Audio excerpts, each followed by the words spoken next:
Pourquoi certaines personnes attirent sans jamais courir après l'amour? C'est ce dont nous allons parler aujourd'hui dans Secret d'amour, épisode 10.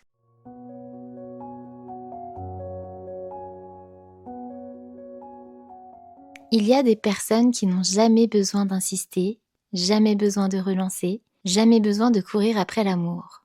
Et pourtant, les autres reviennent toujours vers elles. Elles ne forcent rien, elles ne se vendent pas, elles ne surjouent pas, et ça intrigue, ça attire, parfois même ça déstabilise. Ce n'est pas de la chance, ce n'est pas un rôle, parce que ce qui repousse n'est pas ce que tu dis. Lorsque tu n'es pas aligné, ce que les gens ressentent, ce n'est pas ton intention, mais tout simplement une incohérence. Il existe un malentendu sur l'attraction. On croit que les personnes qui attirent sont froides, qu'elles aiment moins, ou qu'elles ne s'attachent pas. C'est faux. Elles ressentent profondément, mais elles ne se trahissent pas pour être choisies. Elles ne cherchent pas à être aimées. Elles cherchent à rester juste avec elles-mêmes.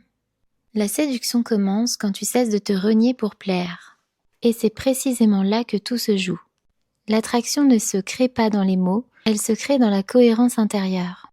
Quand ce que tu ressens, ce que tu dis, ce que tu fais ne raconte pas la même histoire, quelque chose se dérègle. Pas de façon visible, mais perceptible. Tu peux dire les bons mots, mais ton corps peut raconter autre chose, et l'autre le ressent sans savoir l'expliquer. Comme nous l'avons déjà abordé dans les épisodes précédents, le corps parle bien plus que les mots. Tu l'auras compris, ton corps parlera toujours avant ta bouche, dans le rythme, dans la respiration, dans la présence. Il n'argumente pas, il ne justifie pas, il montre. Quand tu n'es pas cohérent intérieurement, ton corps parle à ta place. Et lui, contrairement à ta bouche, dira toujours la vérité. Comme chaque semaine, je te propose de mettre en place un exercice pour remédier à ce problème. Le premier exercice s'appelle le scan de justesse. Avant d'écrire un message, de répondre ou d'expliquer, observe ta respiration. Observe ton ventre, ta gorge, si ton corps se crispe. Alors ce que tu t'apprêtes à faire n'est pas juste pour toi à cet instant. Je ne dis pas que c'est faux, mais ce n'est pas aligné avec toi pour le moment. Alors que font ces personnes qui n'ont jamais besoin de courir après l'amour? Elles ne cherchent pas à impressionner. Elles ne cherchent pas à retenir. Elles donnent ce qu'elles peuvent tenir émotionnellement. Ni plus, ni moins. Elles respectent leur propre rythme, leurs besoins et leurs valeurs. Retiens que tu peux tromper quelqu'un avec des mots, mais jamais avec ton énergie. Pour éviter ce genre de problématique, je te propose un second exercice. Pose-toi cette question sans te juger. Qu'est-ce que je fais en ce moment uniquement pour ne pas perdre l'autre? Lorsque tu as ta réponse, dis-toi que tout ce qui vient de cet endroit mérite une pause. Car ce qui est donné par peur ne crée jamais du désir. Alors évidemment, il existe un piège à éviter. Il ne faut surtout pas confondre alignement et stratégie. Ne pas courir après l'amour ne veut pas dire jouer au détaché. Le détachement joué crée une tension artificielle. L'alignement crée une attraction naturelle. N'oublie jamais que la stratégie fatigue pendant que la vérité attire. Alors pour éviter de tomber dans un rôle, je te propose un troisième exercice. Il s'agit de moins parler, mais de plus incarner.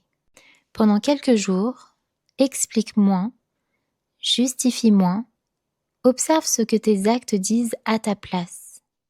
Et si besoin, n'hésite pas à ajuster tes actions par rapport à tes mots.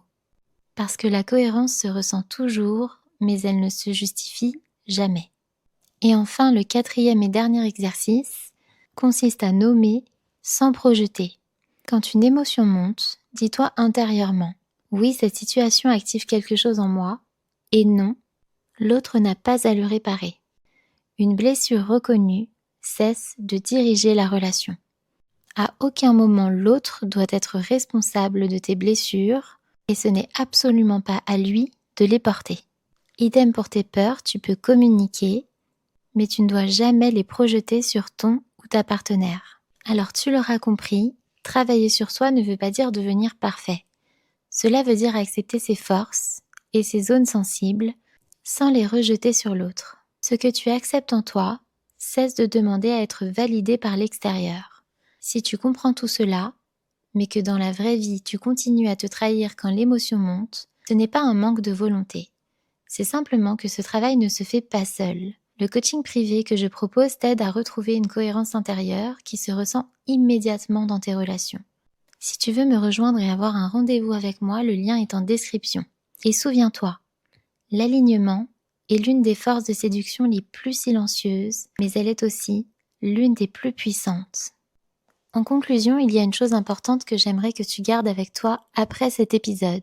Ce n'est pas une technique, ce n'est pas un conseil de plus, et ce n'est pas quelque chose que tu dois réussir. C'est une prise de conscience plus subtile. Beaucoup de personnes pensent qu'elles courent après l'amour parce qu'elles aiment trop, parce qu'elles sont trop intenses, ou parce qu'elles s'attachent trop vite. Mais très souvent, ce n'est pas ça.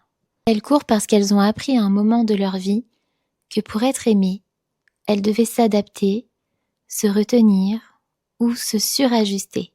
Alors elles font de leur mieux, elles disent les bons mots, elles essayent d'être rassurantes, disponibles, présentes, mais intérieurement quelque chose lutte. Une partie d'elles veut être choisie, une autre veut rester fidèle à ce qu'elle ressente vraiment. Et cette tension-là, c'est elle que l'autre ressent.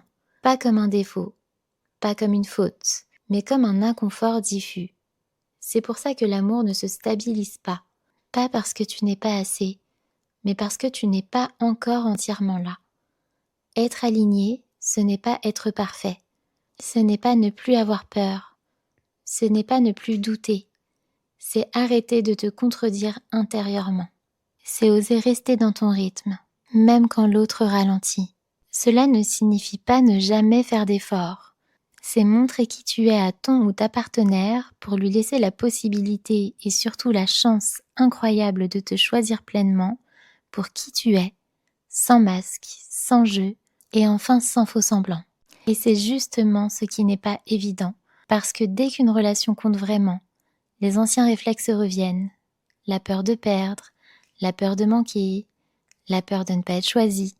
C'est exactement là que la plupart des gens se trahissent, pas par manque d'amour, mais par manque de soutien intérieur.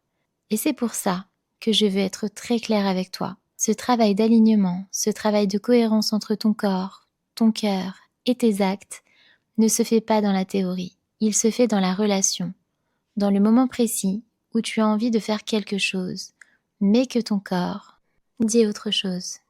Il se fait quand l'émotion monte, quand l'enjeu est réel, quand tu aimerais revenir à tes anciens schémas.